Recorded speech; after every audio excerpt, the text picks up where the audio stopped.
We are now 42 days away from an election. In 42 days, America will decide.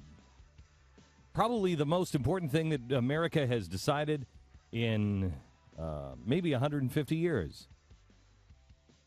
We will decide whether or not we agree with this statement. How do we structure government systems that pool resources and hence facilitate some redistribution, because I actually believe in redistribution. Or this statement. Do we agree with this? In roads and bridges. If you got a business, that you didn't build that. Somebody else made that happen. Or they'll reject that entirely, that mentality. Remembering who we are. Remembering where we came from. Remembering what really did build this nation. Remembering great Americans. Like the one that was born in Bowling Green, Kentucky in 1880. He was the youngest of 6 children. When he was 4 years old, his mom died of pneumonia. His father was a busy lawyer. His dad couldn't handle the 6 kids in his law practice, so he sent his youngest son and brother to stay with the grandmother most of the time. Through his grandmother, like all kids with a great-grandma, he learned to appreciate good cooking. As an adult, he became a traveling salesman. He traveled all over the country selling his products.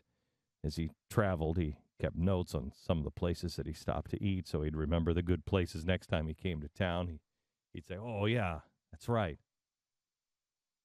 1935, there were no chain restaurants. No great places to eat along the freeway because there weren't freeways yet. The interstate highway system hadn't been built. In fact, by this point, it hadn't even been dreamt up yet. It was the Eisenhower highway system eventually. So he would bring his wife Florence, and between the two of them, they compiled a list of hundreds of good places to eat, many of them off the beaten path, along with the prices that you would pay at the restaurant, so they would know. Many of their friends who also traveled would call them up and ask them, hey, have you ever been to this city? Oh, yeah. Where's a good place to eat? Christmas, 1935. He put together a list of 167 of the best places to eat in 30 different states and the District of Columbia. He printed up the list and put them in a blue folder and sent that list to his friends instead of a Christmas card. He said, you've asked me over and over again. I just thought you'd enjoy this for Christmas. Well, the list that he and Florence had put together had become so popular, and it was passed around so much that they became inundated with requests for more lists. And that's when they realized that no one in America had ever compiled a list of really good places to eat in America.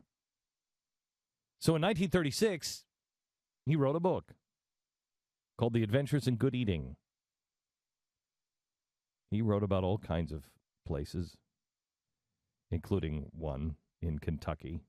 He said it was a little cafe just about half a mile north of Corbin.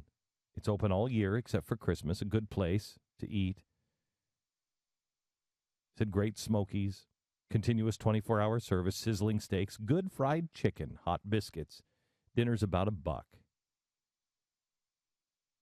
That's if you have, everything. $1 top, 60 cents for the bottom price of dinner.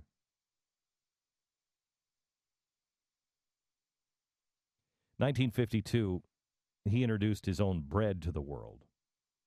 A year later, he sold the rights to this bread, and he made a fortune. And then he licensed his name to other food products because the country had grown to trust the man with a name that symbolized good food.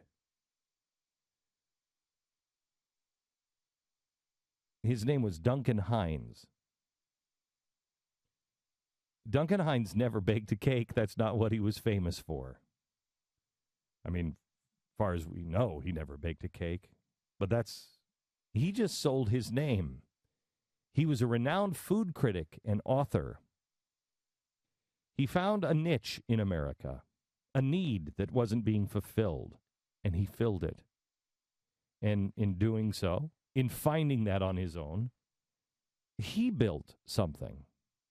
He became wealthy through his own hard work, his dedication, his ingenuity. Duncan Hines became an American that we don't even know anymore. We just know Duncan Hines cake mix. In just a few days, we're going to decide if Duncan Hines didn't build his cake mix, who did? Was it the government? Soon we decide.